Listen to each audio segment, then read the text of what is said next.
ఇంధన నియంత్రణ స్విచ్ను ఎందుకు ఆపేశావు? నేను ఆపలేదు.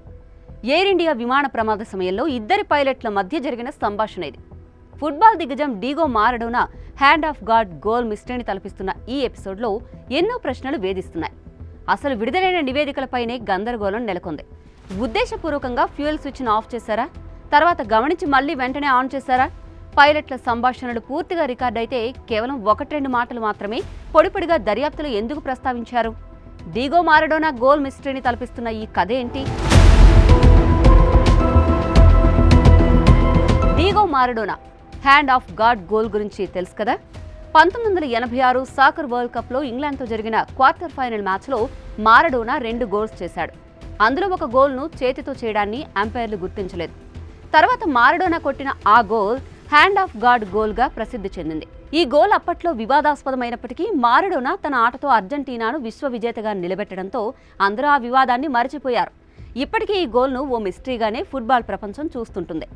ఇప్పుడు అలాంటి మిస్టరీనే ఎయిర్ ఇండియా విమాన ప్రమాదం చుట్టూ అలుముకుంది. ఎందుకు ఆఫ్ చేశావని ఒక పైలట్ను మరో పైలట్ అడగడం చూస్తుంటే మొదటి పైలట్ ఉద్దేశపూర్వకంగానే స్విచ్ ఆఫ్ చేశాడనే అనుమానం రేకెత్తుతోంది. అయితే తాను స్విచ్ ఆఫ్ చేయలేదని అతను ఖరాఖండిగా చెప్పడం, వెంటనే ఇద్దరూ స్విచ్ ఆన్కు ప్రయత్నించడం చూస్తుంటే ఆ స్విచ్లలో ఏవైనా మెకానిక్, ఎలక్ట్రిక్ లోపాలు ఉండొచ్చనే అనుమానాలు బలపడుతున్నాయి. ఇటు స్విచ్చింగ్ వ్యవస్థలో లోపాలు ఉన్నాయో లేదో ప్రాథమిక నివేదికలో చెప్పకపోవడం ఈ వాదనకు బలాన్ని చేకూరుస్తోంది. మరోవైపు ఫ్యూయల్ స్విచ్ను ఎందుకు ఆఫ్ చేశావని ప్రశ్నించిన పైలట్ పేరును నివేదికలో బహిర్గతం చేయకపోవడం వెనుక ఆంతర్యమేముందని పలువురు నిపుణులైతే ప్రశ్నిస్తున్నారు.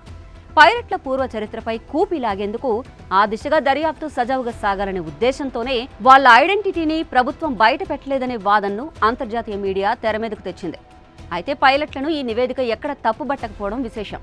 పోనీ ఈ ప్రమాదం పూర్తిగా మెకానికల్, ఎలక్ట్రికల్ సమస్య కారణంగా జరిగిందని కూడా క్లారిటీగా చెప్పలేదు.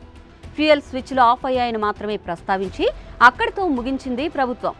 సరిగ్గా ఇదే ప్రజల్లో కొత్త ప్రశ్నల పరంపరకు పరోక్షంగా నాంది పలికింది.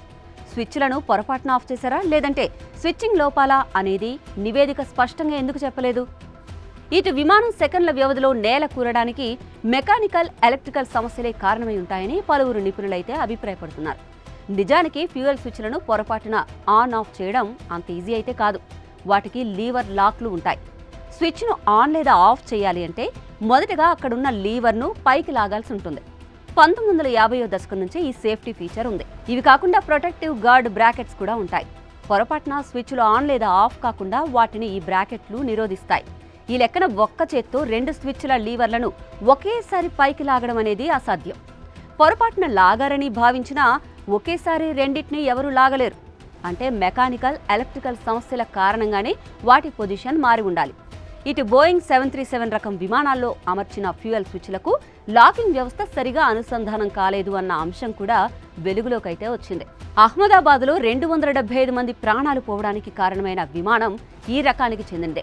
అయితే ఈ విమానాన్ని ఎయిర్ ఇండియా సెల్ఫ్ చెక్ చేసుకోలేదన్న వాదన కూడా వినిపిస్తోంది. మరోవైపు విమాన ప్రమాదానికి సంబంధించి దర్యాప్తు జరిగిన తీరు, నివేదికలో ప్రస్తావించిన కొన్ని అంశాలు పైలట్ అదే తప్పు అనే అర్థం వచ్చేలా కావాలనే నివేదిక విడుదల చేశారని భారతీయ ఎయిర్లైన్ పైలట్ల సంఘం విమర్శలు గుప్పించింది. ఈ నివేదికపై తీవ్ర అభ్యంతరం కూడా వ్యక్తం చేసింది. పైగా దర్యాప్తులో ఇంత గోప్యత ఎందుకో చెప్పాలని నిలదీసింది. ఇక ఇంత కీలకమైన కేసు దర్యాప్తు బృందంలో పైలట్ల రంగానికి చెందిన నిపుణులెవ్వరూ ఎందుకు లేరు? అసలు దర్యాప్తులో పారదర్శకత ఉందా? కేవలం పైలట్లను విలన్లుగా చూపించేందుకు జరుగుతున్న కుట్రేనా ఇది? ఫ్యూయల్ స్విచ్ గేట్స్ వ్యవస్థలో లోపాలు కూడా ఉండొచ్చన్న ఆరోపణలు కూడా ఉన్నాయి. ఈ గేట్స్ సరిగా ఉన్నది లేనిది విమానం బయలుదేరే ముందే తనిఖీలు చేశారా? అసలు ఫ్యూయల్ కంట్రోల్ స్విచ్ల పొజిషన్లు మారడం సైతం ఈ ప్రమాదానికి కారణం కావచ్చని అమెరికాలోని వాల్ స్ట్రీట్ జర్నల్ రాసుకొచ్చింది. భారత్లో దర్యాప్తు జరుగుతుండగా ప్రాథమిక దర్యాప్తు నివేదిక అధికారికంగా విడుదల కాకముందే అందులోని అంశాలు ఎలా లీక్ అయ్యాయో అర్థం కావడం లేదు. ఇలా ఓ నివేదిక అనేక ప్రశ్నలకు కారణంగా నిలుస్తోంది.